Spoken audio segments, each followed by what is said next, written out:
I will officially welcome everybody that's joined us to our Scottish Recovery Consortium Annual Lecture event. If I can just explain a little bit about this year's event. Obviously, we are presenting it to you by the medium of digital technology this year because of COVID-19, which so far has been successful.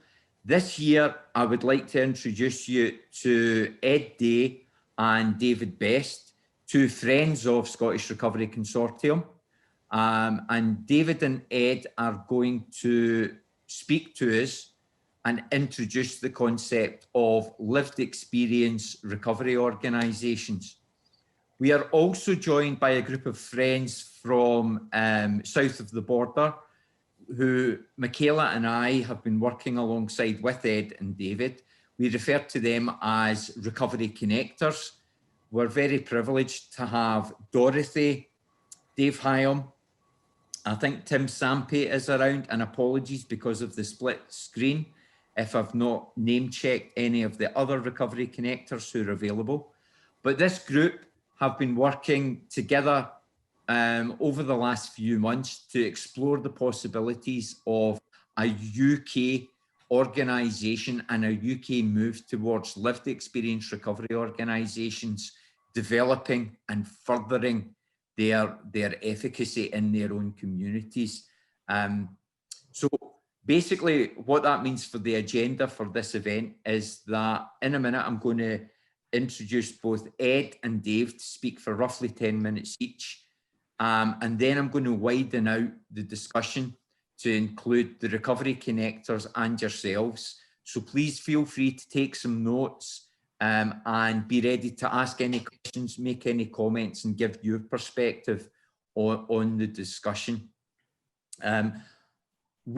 Scottish Recovery Consortium, you may have noticed over the last year, have been using the term lived experience recovery organisation more and more. We're doing that for a variety of reasons. The main ones being that not all organisations that are out there are recovery communities. And we also noted that the term recovery community was being appropriated and used in a very generic way. Not all lived experience recovery organisations are recovery communities. Many people who start organisations who are also in recovery are providing other types of support and services. And I think that's a very important distinction to make at this time of recovery development, both in Scotland and across the UK. So having said that, I'm now going to invite Ed Day and David Best to present to us their thoughts and work so far to date on lived experience recovery communities. Thanks very much, Jardine. Shall I kick off, David? Is that okay? He's unmuting himself. Especially since it took me 5 minutes to unmute. Yes, yeah. Go first, Ed. I was just about to say that David and I are planning to be the best Anglo-Scottish duo since St and Greavesy, and I think we've just proved it there with that great start. Thank you very much, Jardine. Thank you, Michaela, for inviting me. Really great to be with you. My name's Ed Day. I'm a psychiatrist who's worked in the addictions field for over 20 years in the Midlands region of England. And I also have the honour of being the Westminster government's National Recovery Champion. And one of the first people I called when I moved into that role in May last year was Jardine, because as in many areas of life, it was my impression that Scotland was quite a long way further ahead than England in the aspect of recovery and implementations of systems. What I was going to say was, so I came into this recovery champion role, as I say, in April 2019. And one of the goals of this role was to ensure that evidence-based practice was implemented in drug treatment services. And of course, there is quite a large evidence base that when I came into this role, there was a large evidence base in existence, which I've been involved in a lot of these documents down the years. And this evidence focused almost exclusively on the biomedical aspect of treating addiction. And this review from England only, and I mean, there are similar reviews in Scotland, gave itself a big pat on the back about 5 years ago by saying that actually a lot of the work and a lot of the investment between 2000 and 2010 in particularly the English drug treatment system had yielded some quite positive results. So 60% of people that needed it apparently were getting into treatment, and there were very good outcomes in terms of reducing drug use, HIV infection, hepatitis C, and reductions in convictions. But of course, we all know that addiction is a very complicated problem, and the enslaved, dehumanized state of compulsive behavior that forms the major part of it is just one factor. And we know that there are many complicated antecedents to developing a drug, alcohol, or even a behavioral addiction problem that are something to do with personal biology and genetics, family upbringing, and the society and the community that you live in. We also know that people that develop drug problems can spiral down rapidly into a state of severe physical, psychological, and social breakdown. And there's a large amount of comorbidity, mental health problems, and other issues that develop. And particularly my research and that I've done with David down in the past really does emphasize the fact that context is important, that this is a disorder of the social environment. And that fact often gets overlooked in professional treatment services, which focus very much on technical interventions. And I am quite a passionate believer that we need to take a much more chronic disease approach to managing addiction. And what I mean by that is medicine traditionally down the years, its big successes have been in delivering acute care to conditions that respond well to it. So you have a picture of a broken leg there. 100 years ago, if you had a severely fractured leg, you might well have died from that. Now you could fully expect to be treated and get back to pretty much full function within a matter of weeks and never look back from that. But of course, addiction is much more akin to the problems that medicine is now grappling with, things like diabetes, chronic lung disease, high blood pressure. These are things that you can't cure, but you can certainly live a normal and happy life with them and managing them. But that requires a chronic care model. And that's much more about personal responsibility, managing the situation yourself with support and guidance from others, not necessarily interventions. Now, of course, we all know that the recovery model is the paradigm of choice. And certainly this was what I wanted to bring in. My observation looking at the English treatment system was that we were pretty good, as I say, on the evidence for the medical interventions, but we neglected this important concept of recovery. And recovery is, of course, about far more than just abstinence or control over substances. It's much more about mental health, physical health, and participation in the rights, roles, and responsibilities of society. There's no one way to recover. There are many pathways to it. It's a process. It's hard work. And all of these things, I think we're only just starting to recognize in England. When you looked at the treatment system in England, these were my observations over the 20 years I'd worked in it. After 10 years of growth, we'd had 10 years of steady and relentless reductions in budgets. And I think you've had a similar, although perhaps not quite as bad situation in Scotland. In England, we've also had this problem of chopping and changing the commissioning processes, services changing every 3 years, no continuity of care, and also a sort of misdirection of targets, obsession with key performance indicators that didn't reflect recovery or long-term maintenance of recovery at all. We have severe workforce issues in England as well, an exodus of skills from the field, and also a destruction of the pathways to develop a skilled workforce. So what I've been pushing for is a much greater recognition for peer recovery support services. And I'm taking after William White and John Kelly and others who are now defining this as a specialist area that merits funding, support, and research and evaluation in its own right. And recovery support services are effectively what are delivered outside professional services. They can be delivered by people with expertise, by learning, but they're mostly delivered by people with expertise by experience, people in recovery themselves. And what they are is best shown in a diagram. And this is my vision for recovery oriented services. Here you have in green here, you have the specialist treatment components, different stages of the treatment journey. But what we're talking about are the much bigger post-treatment recovery environment, that has at its heart the recovery community, and very often the LEROs, so the lived experience recovery organization, the hub, the way of organizing these different components. And what increasingly we're doing is breaking out different elements of this. So services that provide active social activities, recovery coaching, recovery community centers, housing, employment support, support in schools and university, and re-entry support services. And we're starting to try to build an evidence base for these interventions to build their respect within the wider treatment system.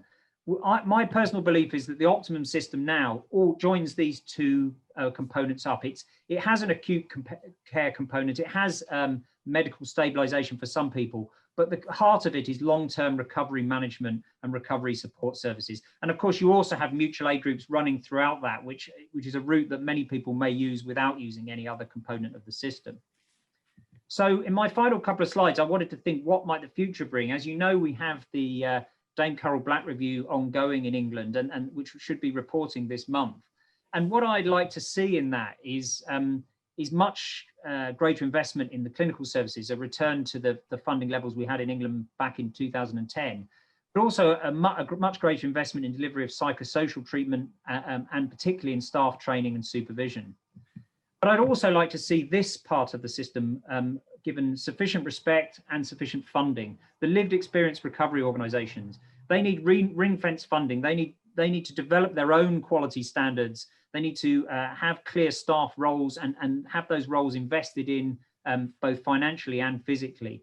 And we need to develop recovery community centers, as have been, as John Kelly's beginning to show, are being effective in the US. And we need much greater investment in employment, housing, and schools and university projects that go with this. But of course, the key to this is, how do we join these two systems together? How do we get the commissioning and oversight part right?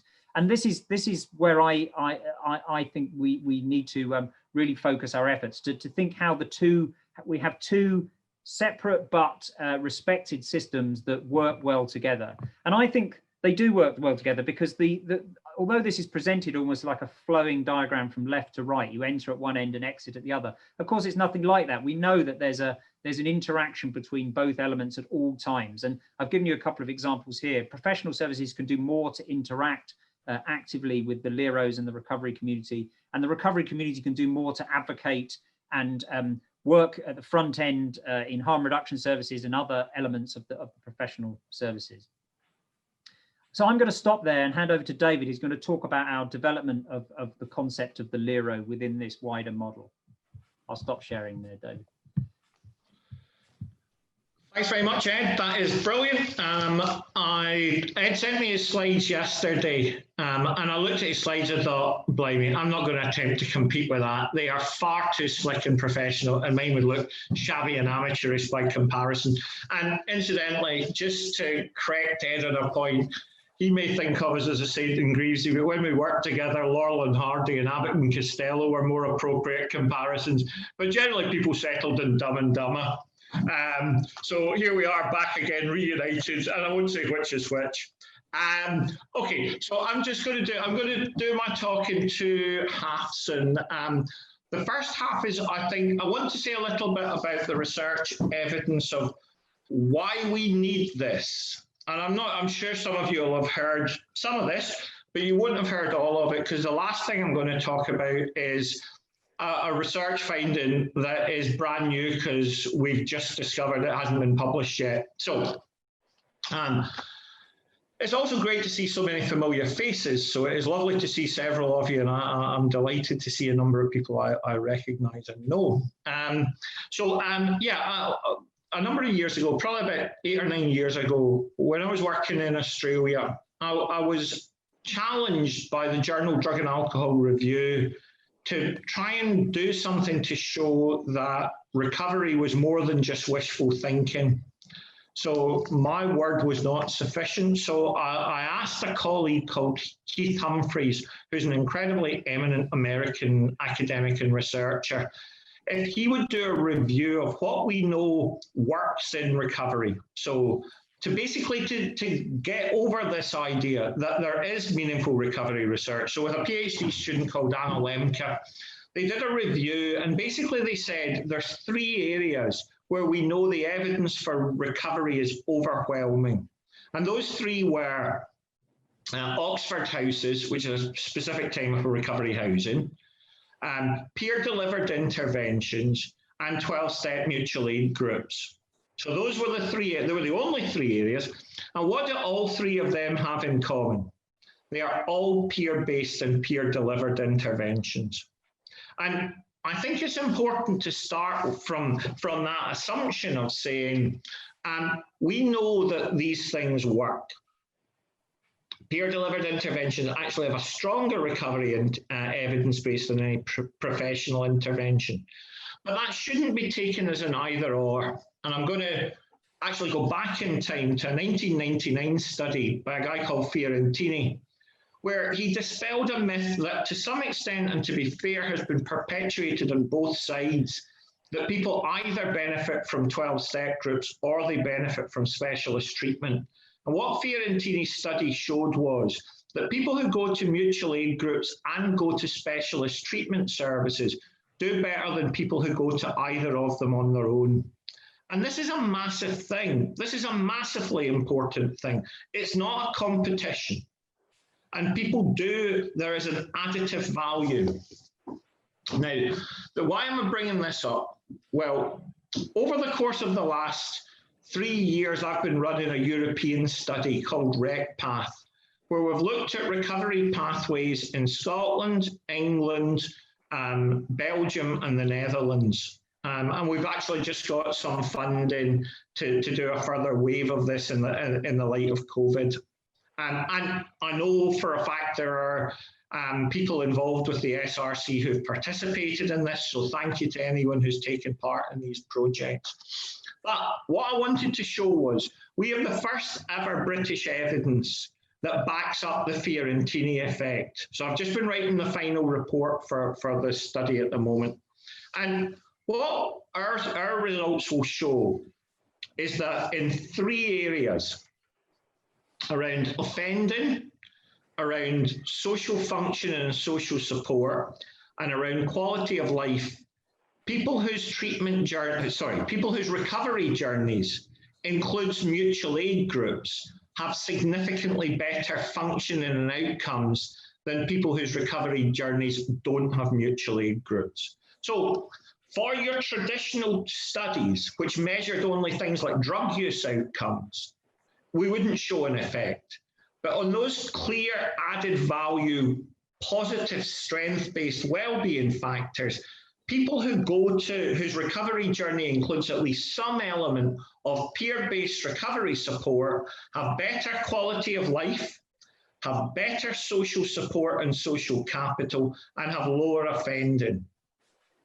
This is further evidence, not that treatment's bad, but that peer-based recovery support services add something fundamental and intrinsic to well-being, quality of life in communities. And I'm in an incredibly fortunate position to be able to report on that stuff. Why? Because there is virtually no commissioned research around recovery in the UK. And one of the things Ed is pushing hard for, and I'm very keen on, is to say we can't allow this situation to continue where commissioners basically say we won't fund recovery support services because it's an unevidenced thing. It's not an unevidenced thing, and it's an evidence thing which shows up from all of those studies I've mentioned, from Fiorentini in '99, Humphreys and Lemke's review 7 years ago, our work just about to be published. Peer-based recovery support services not only have positive value, they have an added value that specialist treatment services alone cannot provide. It's not just free aftercare. It's something much, much more important than that. So with that in mind, early in the summer, we started thinking about how do we start doing something that almost creates a college of, at that time we were talking about recovery organisations, but now we talk about lived experience recovery organisations. How can we bring what we know happens together? And you know, over the last 10 or 15 years with several of the people in the room, I've done little evaluations and little recovery projects, but never on a sufficient scale to be convincing. And we set out really with three primary aims. How can we champion innovation? How can we create a recovery-oriented evidence base? And how can we raise the minimum standards for recovery organisations? And dotted around our Celebrity Squares board in front of me are a group of people who've shown incredible kind of dedication and commitment to getting this off the ground. Our Recovery Connectors group, and a huge thank you to Jordan and Michaela as two of the kind of founding and strongest contributing members of the group, is that we've been able to get to the point now where we have started moving this forward. Those three aspirations have led us to meet pretty much every Friday morning for an hour and a half over the course of about 8 months, 7 or 8 months now, I guess. And what we are trying to do is slowly come up with a model that's based on a number of core components: values, mission, a membership model, and the start of a set of standards for lived experience recovery organisations. Why do we want to do this? We want to do this to make sure there is almost like a kite mark of quality, a set of shared assumptions and values, because inevitably in the current kind of laissez-faire model of recovery, there is a combination of the good, the bad, and the trying hard. And our aim is to try and ensure that there is something for recovery organisations to aspire to belong to create that kind of kite mark of quality. Over the course of the last 4 or 5 months, we've started having some significant input and contribution. In England, there's a drug review at the moment that Ed's involved in called the Carol Black Review. Our Recovery Connectors group invited Carol Black to speak to us, and we made a significant impact. Our earliest publication was on William White's website, and if anyone wants to have a look, if anyone doesn't know about William White's website, incidentally, it is the ultimate source of all recovery knowledge and writing. And for any of you who might be doing courses or exams around recovery, you can get everything you need there without looking anywhere else. So we did that. We've recently hosted an event on drink and drug news. More of that shortly. And we've hosted an event on the Recovery College. And we have worked as a small group for 2 reasons. One, we wanted to create a strong and consistent radius of trust. And 2, we wanted to make sure we had clear and consistent ideas. So where are we now? Well, we're about to launch on Friday at a Recovery College event our 3-tier membership system. And we would ask everyone to be a part of this and to join us and to come and be part of what we want. We have agreed on a core set of values: community, honesty and transparency, inclusivity and equality, people-centered and strengths-based, and promoting and championing lived experience.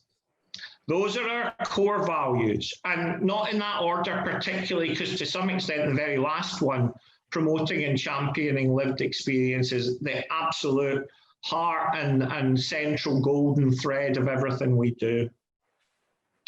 We're currently in the process of developing a set of standards where we're using the acronym CHIME: connectedness, hope, identity, meaning, and empowerment as the focal point for how we take those standards forward. Not as a way of creating an exclusive club, but as a way of providing some kind of guidance and overarching support and framework for little local recovery organisations to aspire to. What we are aiming to do, and what we would want all of you to engage with on Friday and moving forward to engage with us, is to give a voice of credibility, evidence-based practice, and a commitment to contributing to our communities and a commitment to our values for recovery and other lived experience organisations across the UK. I realise I started sounding like a politician there, so I'm sorry about that. I am going to stop now, but I'd really like to invite my colleagues, Dave, Dot, and Tim, as well as Jordan and Michaela, to add anything in they think I've missed. So over to my colleagues. Thanks, Dave. Thanks both to you, Dave, and to Ed. What I would like to do now is maybe get a bit of an update from Dot Smith, from Dave Hyam, and from Tim Sampe and Michaela, who have been working as part of the Recovery Connectors group with Dave and Ed to build this awareness and these supports for LEROs to emerge and develop. So maybe I could now, if I can, Dot, can I come to you first and ask for your take on the work that we've done to date? Yeah, sure, Jardine, thank you, and thanks for the invitation today. Yeah, you know, as David and Ed alluded to, we've been working on this for about 8 months, and it has been a slow build. I think we've got to know each other really well as lived experience recovery organisations scattered across England and Scotland. You know, certainly speaking for myself and Recovery Connections, we can often feel a little isolated.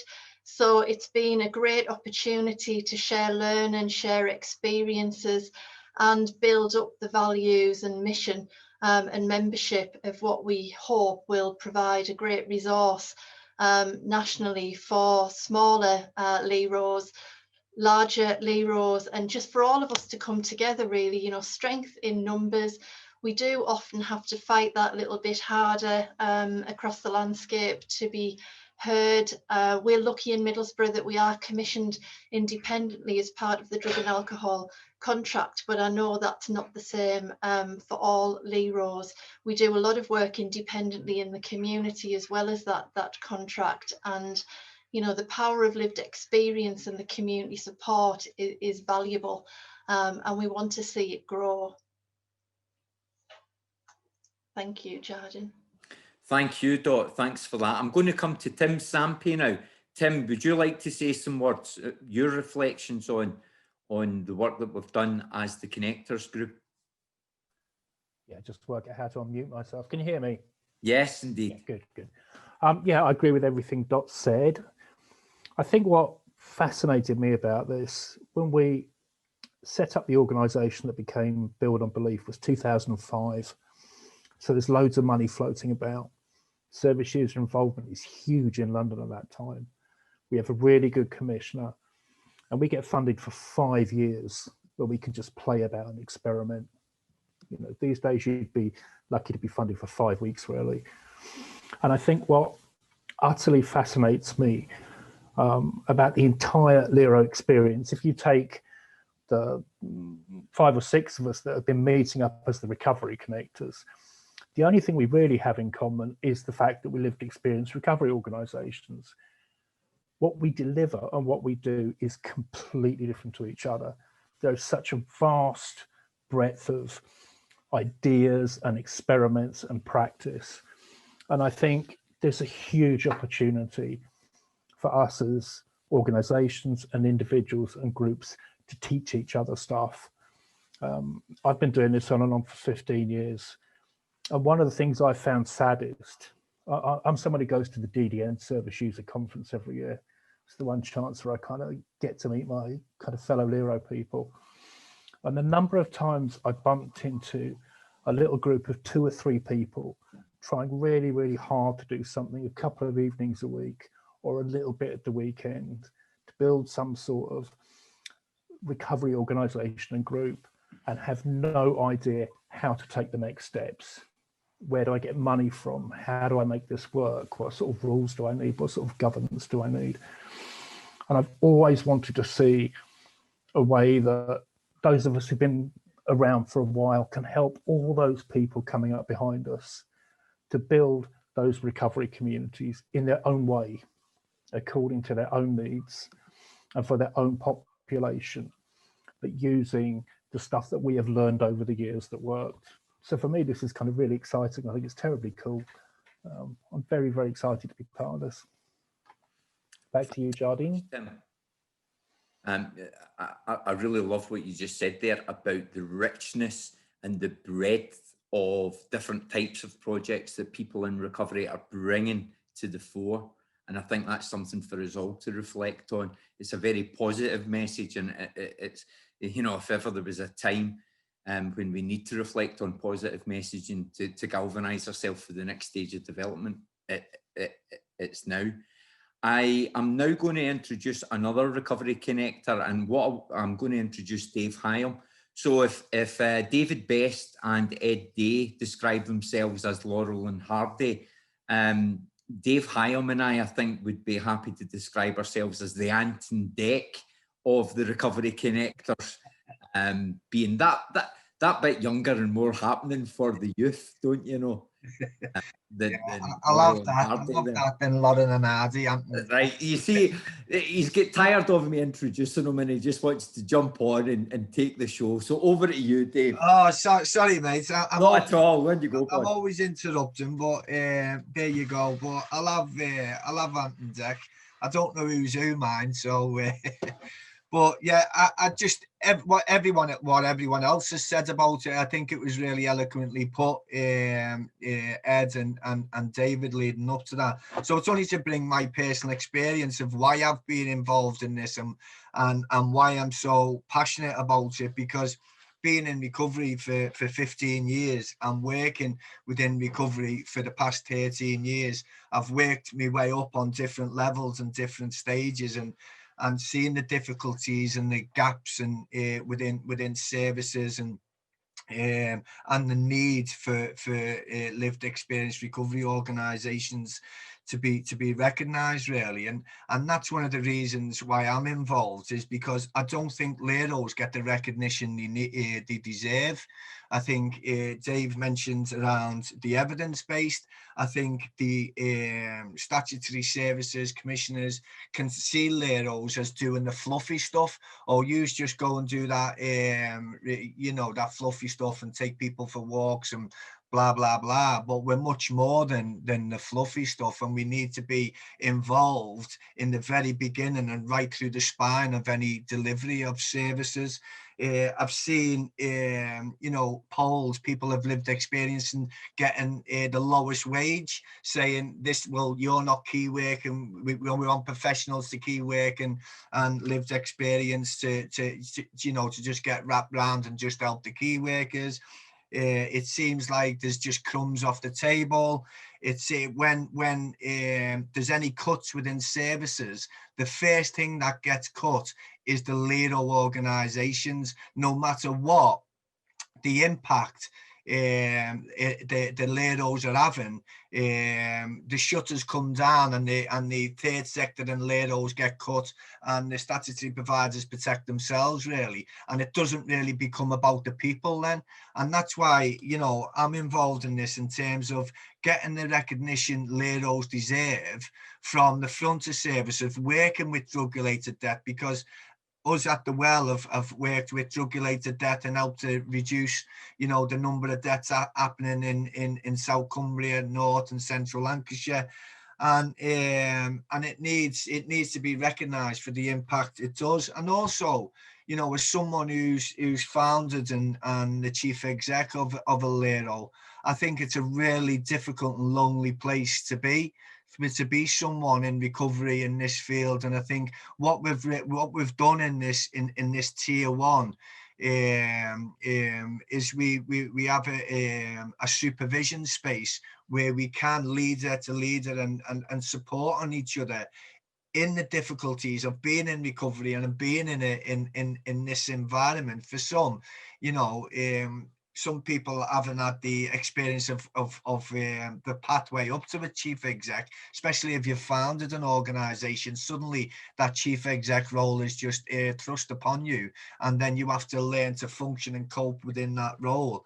And the difficulties of a LERO working, you know, with people in addiction, which is very difficult. So for me to get that support around the supervision and the learning and sharing that learning in a real, authentic, trusting environment is vital to me. So I'm just excited about where we've got to in such a short time, and how everyone has put the time and effort in to get round the table, and really looking at this membership and the standards and the values is really important, and I think it's taken traction. So I'm really excited for the 4th, which I've put the link on in the chat to sign up. So please sign up on the 4th, which is this Friday, which is the second stage of the launch of LEROs, and we'll be talking about how people of lived experience, how LEROs can sign up and be a part of this great movement that we're creating. Thank you. Thanks very much, Dave, for that perspective, and I totally agree with you. We're at the start of a UK-wide experience of development here, which in itself is built on the shoulders of the work that mutual aid has done for decades, that we all as individuals and many other organisations of dedicated, you know, people in recovery have persevered and built over recent years. You know, that this is the next expression, the next iteration and development phase. What I would like to also do is come to Michaela now to give a perspective from Michaela on her role within SRC and being involved with this work within the Recovery Connectors. Michaela, would you like to say some words? I think well, my role in the SRC is National Lived Experience Development Officer, so I think it's a pretty obvious why I'm really interested in lived experience.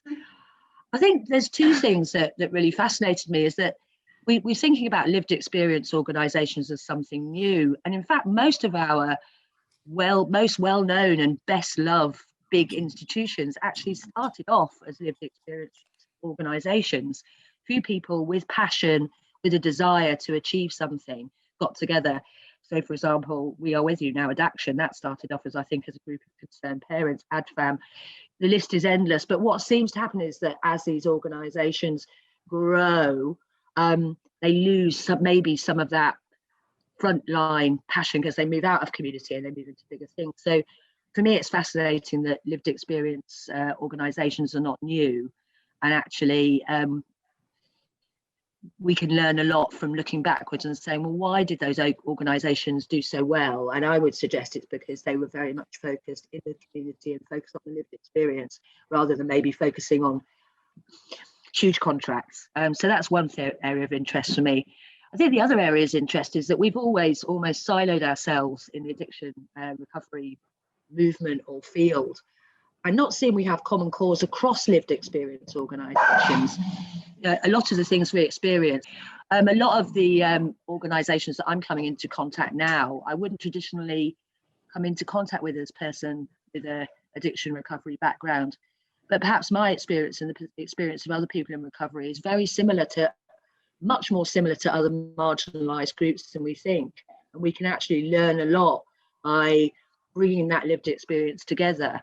So rather than saying, I'm an addiction person, no, I'm a person with lived experience, and I know what it's like to come up against those institutions and issues that get in the way and are barriers. And, you know, I'm sure a refugee, a gay person, a black person, all those kinds of people would recognise that as such.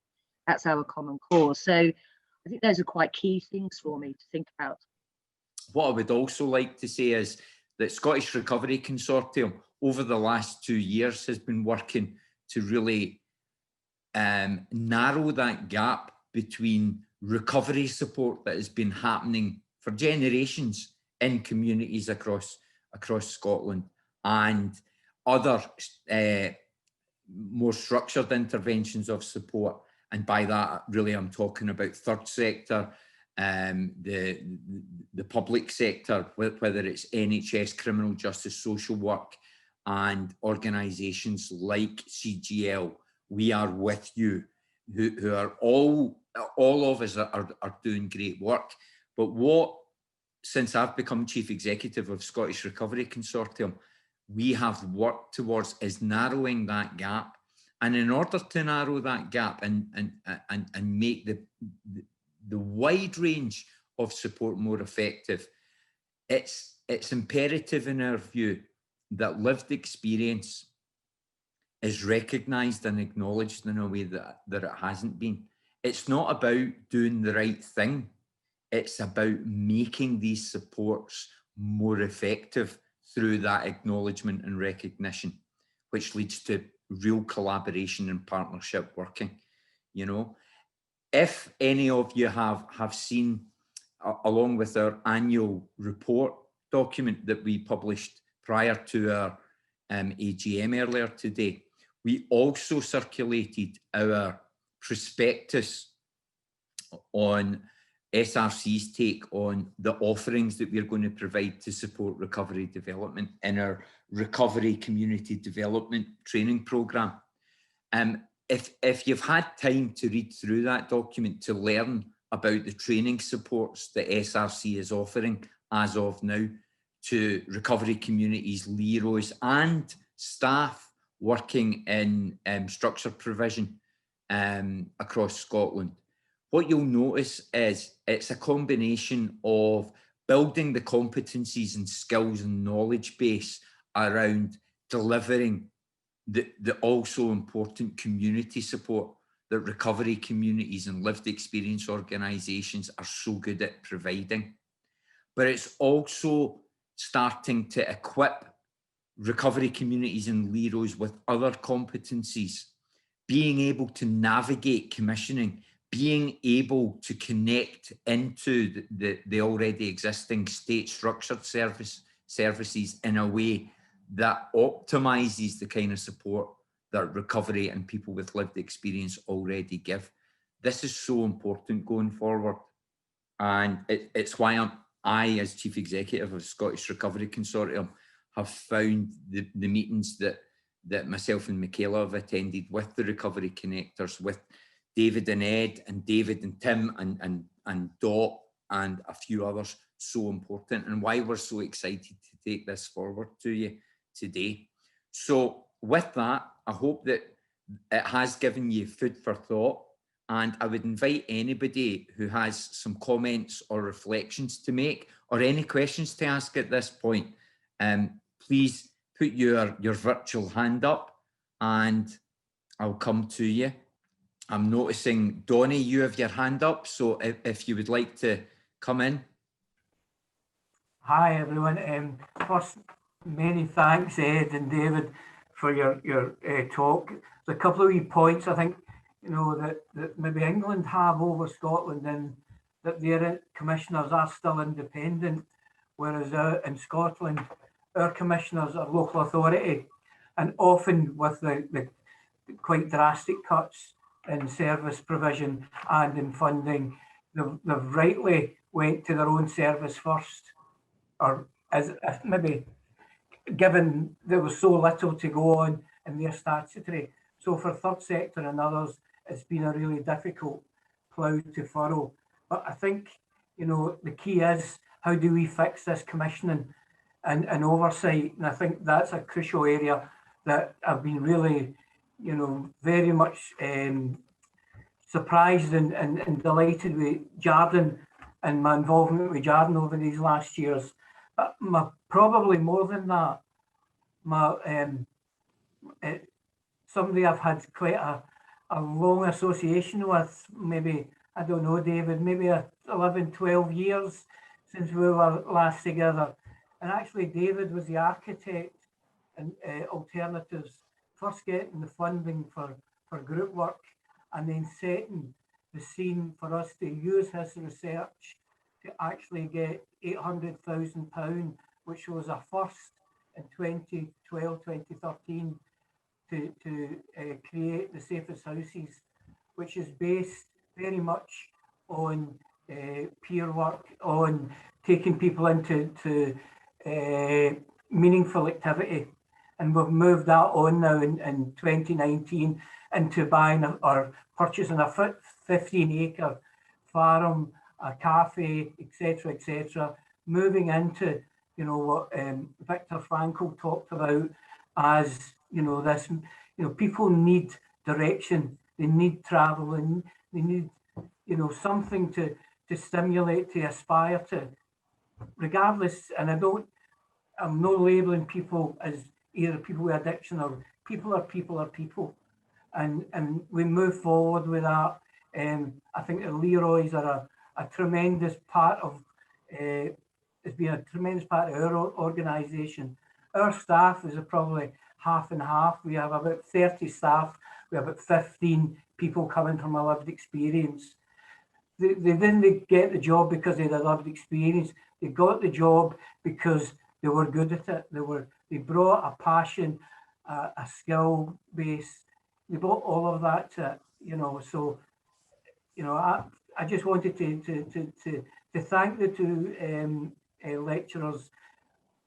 What is different as well from 10, 20 years ago when I was in the field is that there is some structure now, you know, particularly Jardin, with the work that you've done. And I'm really, you know, again, you know, excited about what's happening down south with Dave and Tim and the like. You know, there's a lot we can do, but we need some sort of, you know, structure to that. And I think for the first time, we've really got it. So thanks very much to everybody that's contributed.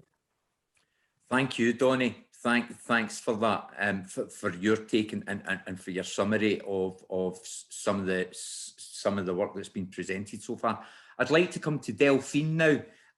Delphine Eason, an ex-board member of Scottish Recovery Consortium, and Delphine has done some fabulous work within the criminal justice system and the third sector. Delphine, would you like to say something? Yep.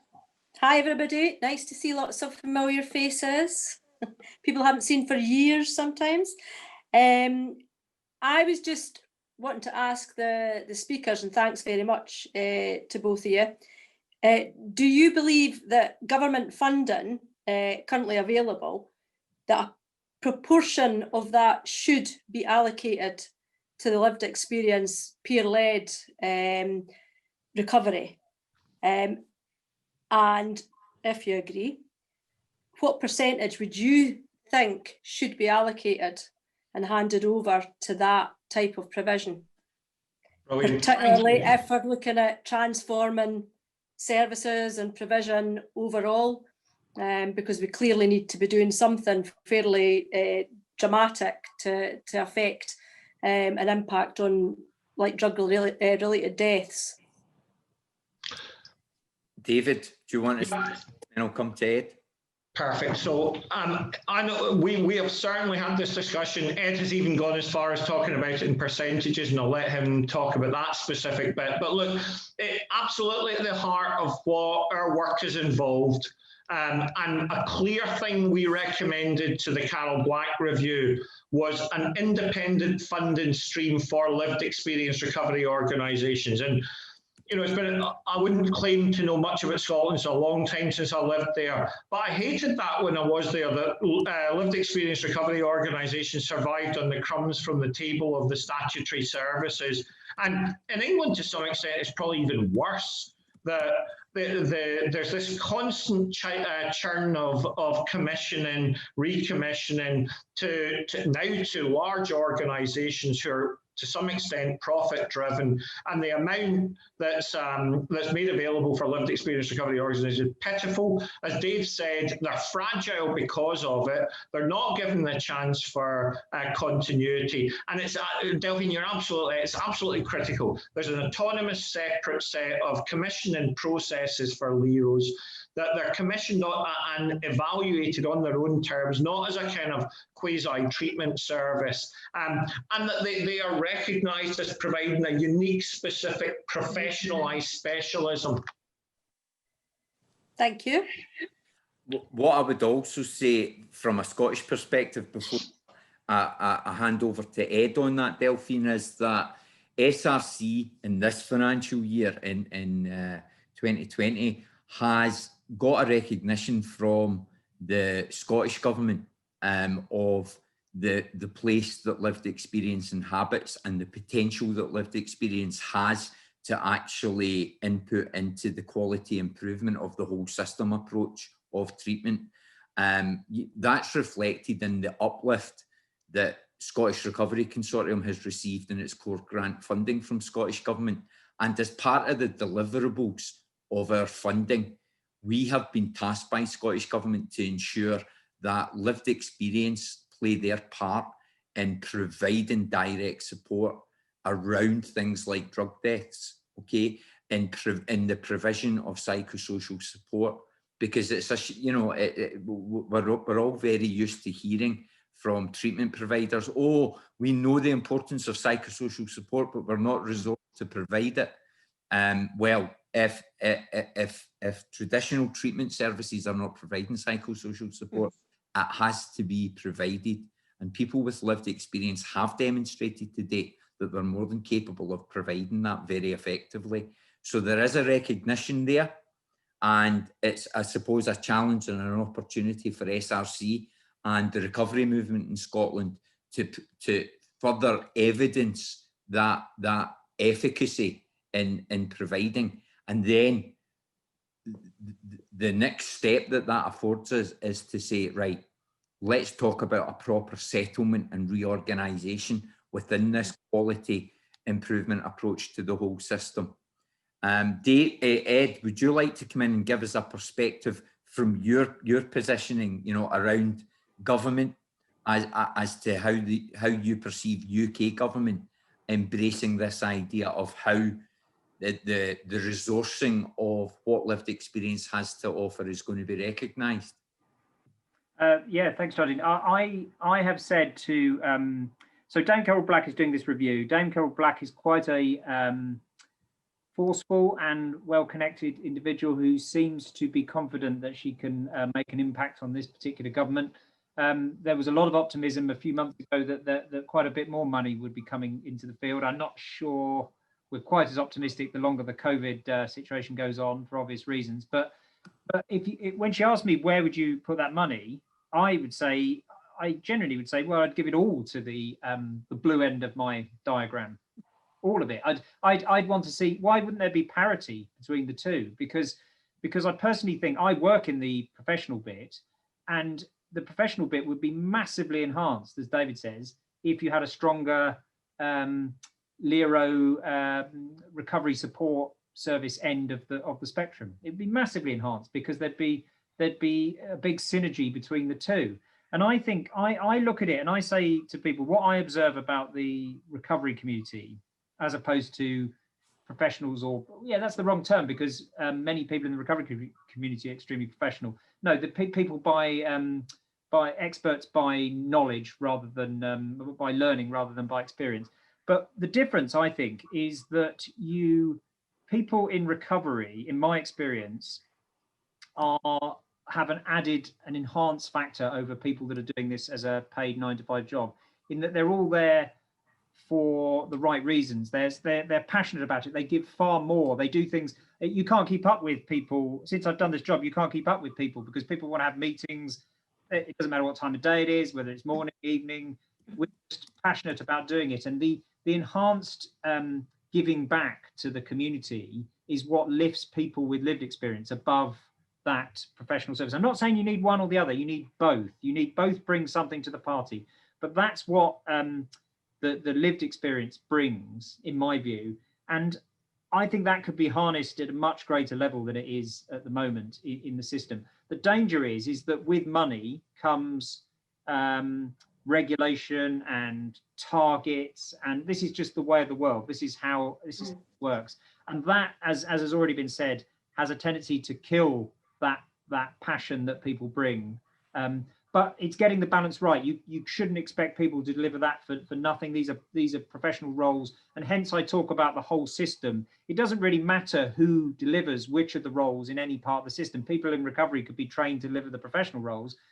Professionals can lead the recovery support services.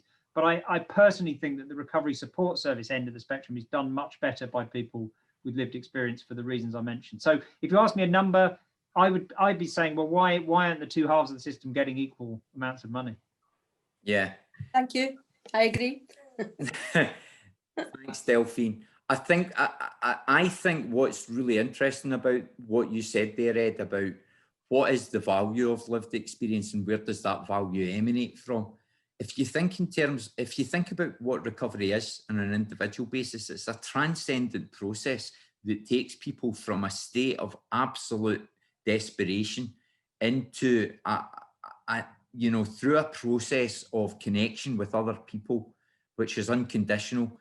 It brings us to a point where our lives change so dramatically, that we understand that power, and we understand that as a resource. It's a resource that is very difficult to package and therefore treat as a systematic resource that can, the tap can be turned off or on for state structures to understand.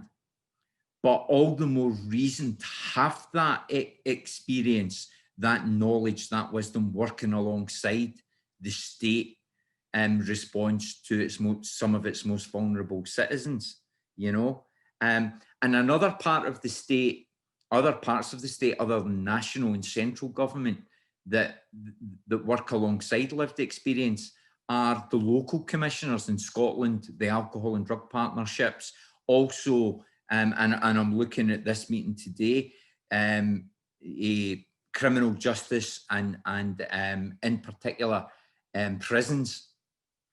Scottish Recovery Consortium works closely with alcohol and drug partnerships and the Scottish Prison Service to build and enhance recovery development within these structures.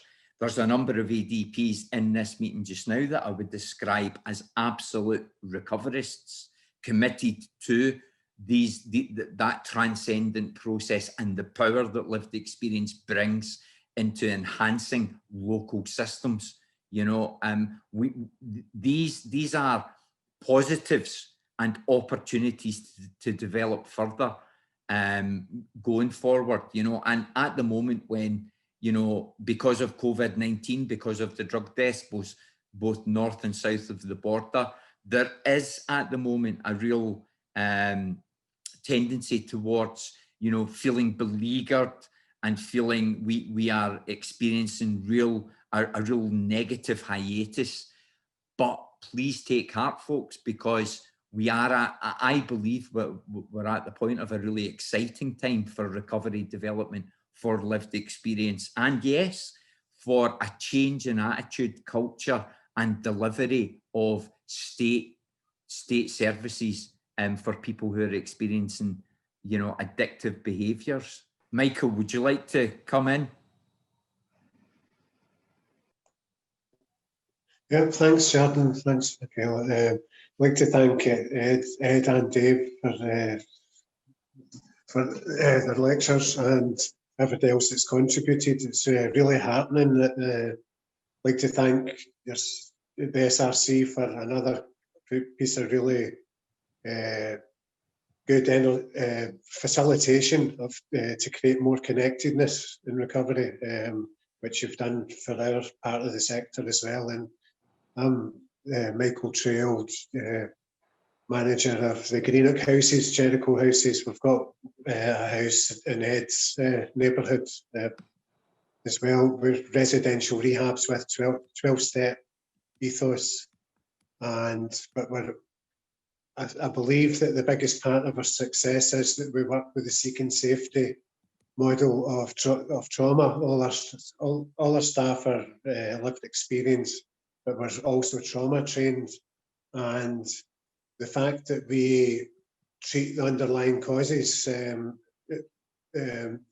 people that engage with our service, it would just be a matter of time before they would remedicate, no matter what model of recovery, if they don't get the trauma treated. And much as recovery in the community is a great thing, the opportunity to get people into a safe enough place and to build the trust with people to actually open up the trauma is it's a gap in that area.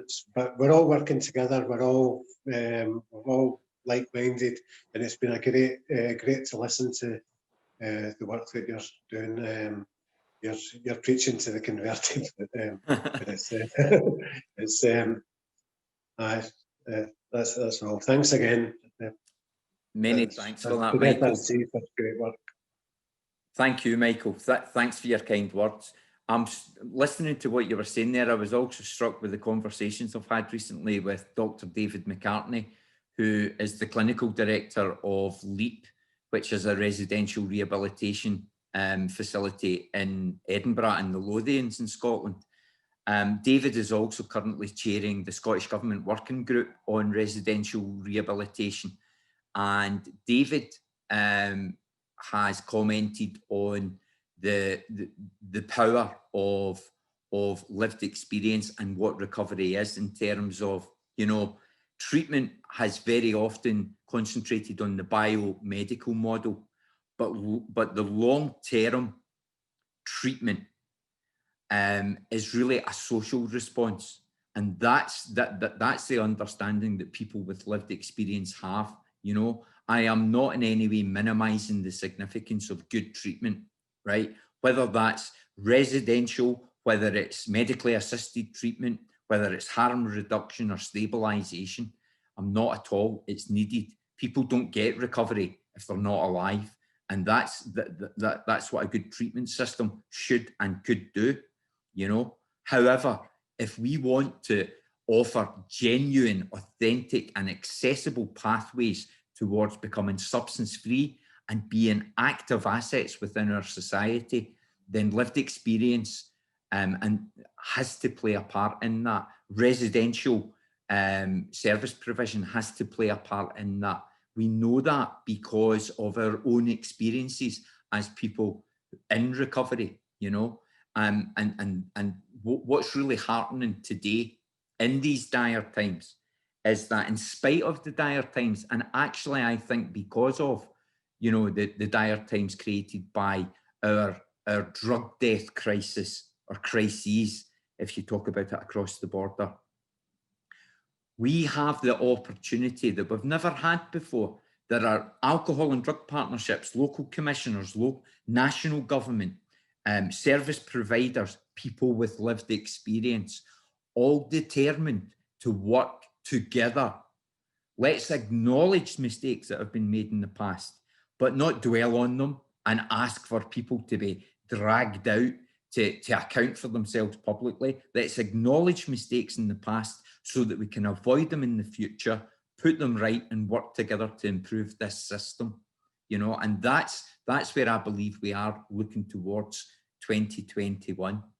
Wayne, would you like to come in? Wayne Galt from up north in Aberdeenshire.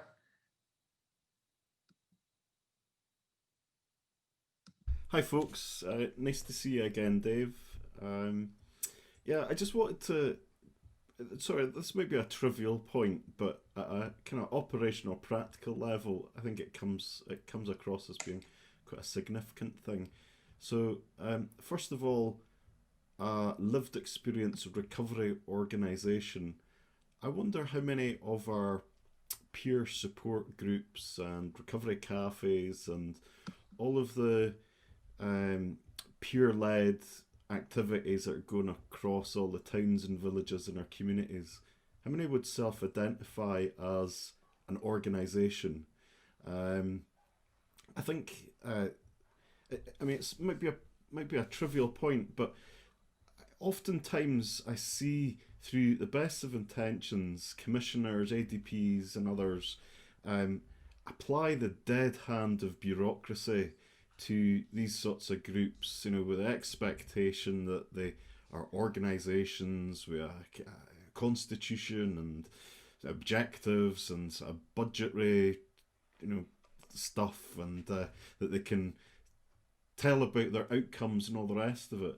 And before long, you find that, you know, a 2-hour meeting that's supposed to be about recovery and, you know, the social contagion of recovery and all the rest of it, you're starting to talk about all that boring stuff, and folk very, very quickly say, "Bloomin' heck, this is not for me. This is not what I signed up for."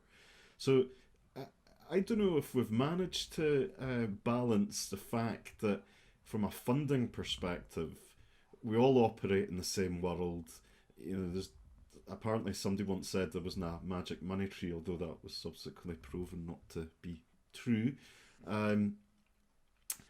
We all have the same rules and hurdles to go through. There's always a balance to be struck, or a choice to be made, or a decision to be made about where this cash goes, and, you know, where the biggest bang for the buck and such like is.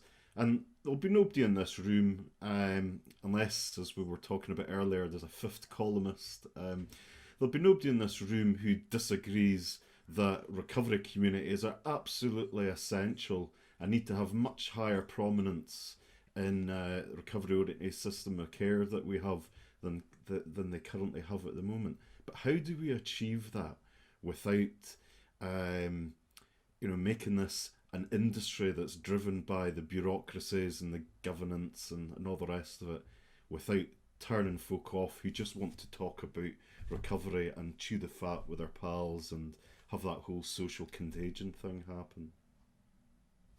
Thanks. We're making a really interesting point. I'll maybe ask David Best to respond to that, because a lot of the work that we've done as the LEROs Connectors group has dwelled on that very point, that the power and value of lived experience and our take on how recovery can be made accessible to people, and the pitfalls, the challenges, as well as the opportunities that lived experience recovery organisations will encounter as they coalesce into, more concrete structures in order to deliver more of that support. David, would you like to comment on that point? Yeah, absolutely. Thanks, Jordan, and hello, Wayne. Good to see you.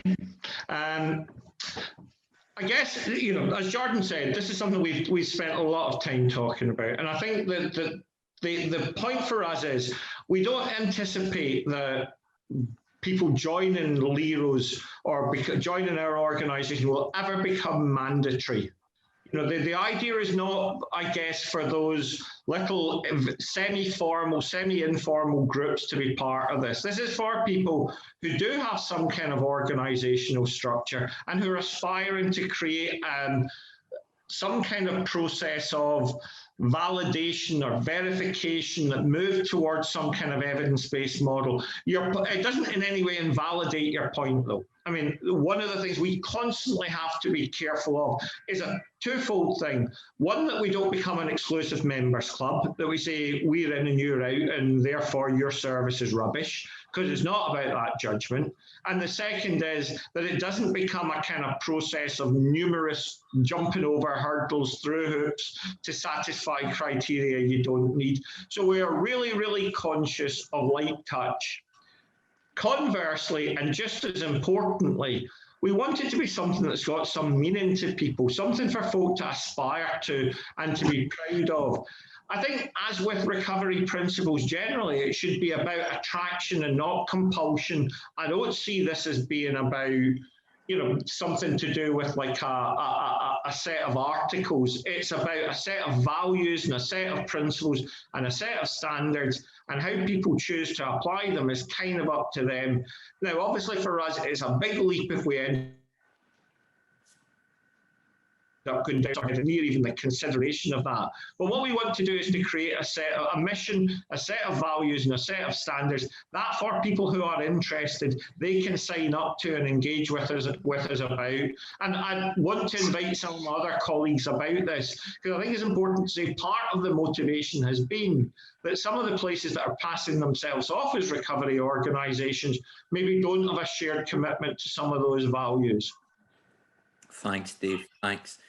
Listen, folks, we've actually run over time, and I want to thank you all for your perseverance. I know some people have had to duck out. I would like to, in summarising today and bringing proceedings to an end, I would like to dwell on a point that Carol Chamberlain made from South Lanarkshire Alcohol and Drug Partnership. you know, that Carol was talking about how ADPs themselves can support and be part of this process so that it's not, you know, the proliferation of yet another siloized approach to improving the system.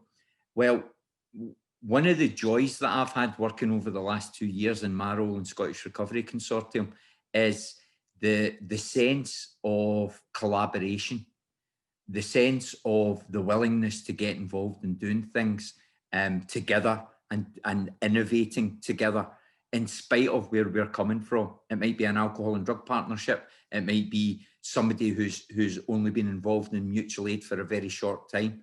But over the last 24 months, I have seen more and more people, and people from Scottish Government, from service provision, you know, managers of clinical services, frontline workers of third sector services, volunteers, all coming together and talking the same language, you know, whether it's because of drug deaths, whether it's because of alcohol deaths, you know, whether it's generated by a reaction to, you know, a terrible situations. Do you know what? That doesn't matter.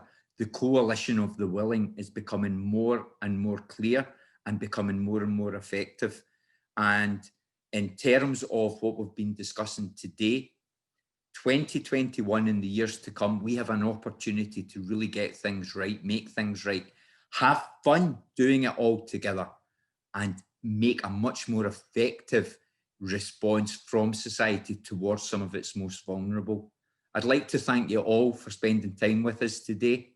I would like to wish you all a great festive period when it comes. And I would invite you all to stay connected with Scottish Recovery Consortium and the work of the Recovery Connectors and the UK Recovery College in the years to come. Once again, thanks very much and see you all soon. Thank you.